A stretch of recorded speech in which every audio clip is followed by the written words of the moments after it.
अपने मतलब के लिए साउथ इंडस्ट्री को यूज करने वाले बॉलीवुड को राजमौली सर ने एक ऐसा करारा जवाब दिया है ना, करण जौहर को एक ऐसी चप्पल उड़ा के मारी है जिसके बाद करण जौहर को यह बेइज्जती जिंदगी भर याद रहेगी। मैंने एक वीडियो क्लिप देखा था थोड़े दिन पहले जिसमें राजमौली सर से करण जौहर पूछ रहे हैं कि बाहुबली 2 के इतनी बड़ी सक्सेस होने के बाद आरआरआर के टाइम पर क्यों ऐसा हुआ कि राजमौली ने करण जौहर से बात नहीं की, उनसे पूछा नहीं। तो इसके जवाब में राजमौली ने एक ऐसा जवाब दिया, मुंह तोड़ जवाब दिया, जिसके बाद मैं खुद हंस के पागल हो गई।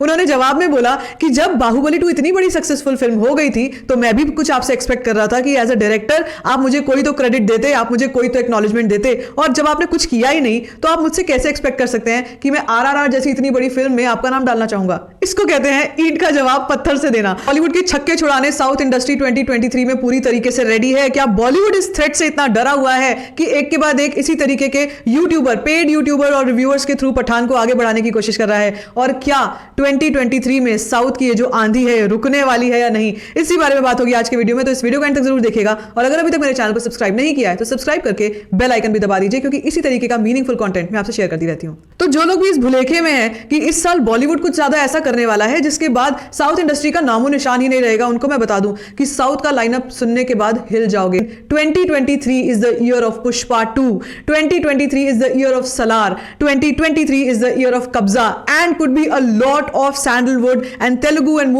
movies and Tamil movies as well, which can do wonders on the box office. तो ये मान लेना कि पठान का रिकॉर्ड तो कोई तोड़ ही नहीं सकता। This is such a foolish statement. जो लोग इस वक्त इस बात को लेकर उछल रहे हैं तो जरा शांत हो जाओ। साउथ इंडस्ट्री की आंधी आने वाली है 2023 में और उड़ा के रख देगी सब कुछ। बॉलीवुड की ये जो फिल्में आ रही हैं जिनको लेकर बॉलीवुड के भक्त इतना उछल रहे हैं, भोला है या शहजादा है, ये तो वैसे ही साउथ की रीमेक्स हैं। इसके बाद भी आपको साउथ की रीमेक्स ही देखने को मिलेंगी बॉलीवुड में, कुछ अच्छा कंटेंट देखने को नहीं मिलने वाला। जो आने वाली फिल्म है जवान, जिसको लेकर बहुत लोग सोच रहे हैं कि ये तो तमिल डायरेक्टर हैं एटली, जो शाहरुख खान को पता नहीं क्या ही दिखाने वाले हैं। जैसे मैं बता चुकी हूं कि पठान को लेकर बहुत बड़ी गलती जो कर रहे हैं शाहरुख खान वो ये कि अगर इसके तुरंत बाद जून में अपनी इतनी बड़ी मूवी रिलीज कर देंगे तो ये दोनों ही फिल्में एक दूसरे के टक्कर में खड़ी हो जाएंगी और शाहरुख खान खुद अपने ही दुश्मन बन के खड़े हो जाएंगे। ये सीधी सी बात लोगों को समझ में नहीं आ रही। और उसके बाद अगेन दुनकी अगर आने वाली है दिसंबर में, तो उसके लिए भी मैं बता दूं तो उसके लिए भी यही बुरी खबर, यही दोनों जो फिल्में हैं उसकी भी रास्ते में आड़े आएंगी। और जहां तक बात रही सलमान भाई की, सल्लू भाई की, जिसको लोग पागल हो जा रहे हैं किसी का भाई किसी की जान को देखकर,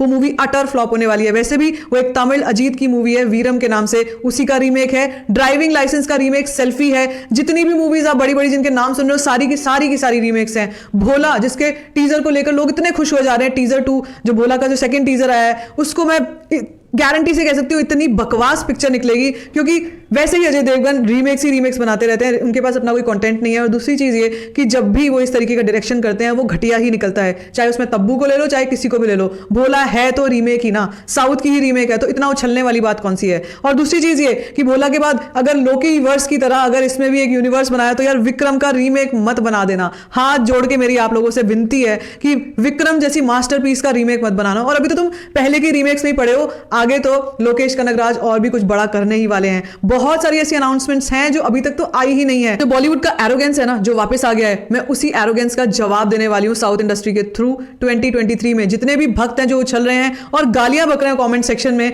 वो अपनी क्लास दिखाते हैं। ऐसे ही हैं बॉलीवुड के भक्त जिनको सिर्फ गालियां देना आता है, जिनको सिर्फ ये बताना आता है कि देखो साउथ इंडस्ट्री तो कुछ भी नहीं थी, देखो हमारी पठान कितनी चल रही है। अगर आपको अपनी पठान को चलते हुए दिखाना है तो क्या जरूरी है कि आप KGF 2 को ऐसे दिखाएं कि तुम्हारी मूवी तो कुछ भी नहीं थी? How cheap is that? Actually it is the cheapest thing to do in the world कि आप एक अच्छे कंटेंट को, आप KGF 2 के कंटेंट को आप पठान से कंपेयर कर रहे हो। Are you serious? क्योंकि KGF 2 यश रॉकी भाई का जो स्टैचर था एज एन एक्शन हीरो, कहाँ शाहरुख खान उसके सामने दिखते हैं यार। वैसे ही 60-62 साल के वो एक्टर हैं, उसके बाद उन्होंने ऐसी अजीब सी बॉडी जो बनाई है, वो मैंने अपने रिव्यू में भी बोला है कि he is not looking nice. वो उनका स्टैचर नहीं है, उनका वो जॉनर ही नहीं है, उन पे अच्छा नहीं लग रहा है वो। हाँ, जो लोग टाइगर 3 की बातें कर रहे हैं, टाइगर 3 देखना पता नहीं क्या ही कर देगी। तो टाइगर 3 का भी मैं बता दूं उससे थोड़े दिन पहले ही किसी का भाई किसी की जान रिलीज होकर चुकी होगी, जो महा फ्लॉप मूवी रहेगी। और अगर फ्लॉप नहीं भी रहती, जितने भी लोग हैं जो पागल होने वाले हैं इस वीडियो को देखने के बाद, मैं उनको बता दूं अगर फ्लॉप नहीं भी रहती है तो भी वो साउथ की मूवीज का मुकाबला नहीं कर सकते। उस क्रेज का, उस कंटेंट का मुकाबला करके दिखाओ अगर दिखाना है तो। वैसे ही सलमान खान की वापसी वांटेड से हुई थी, जो कि तेलुगु मूवी महेश बाबू की मूवी थी। तो कौन सी दुनिया में जी रहा है बॉलीवुड? जितनी भी मूवीज आ रही है सारी की सारी रीमेक्स हैं या फिर घटिया कंटेंट वाली बढ़ा चढ़ा के बनाई गई मूवीज हैं। और जितने भी पेड रिव्यूअर्स हैं इनके ऊपर एक डेडिकेटेड वीडियो आने वाला है, तो उस वीडियो का इंतजार करना। बाकी if you like this video give it a thumbs up, don't forget to share it and don't forget to subscribe to my channel which is called storifying shit.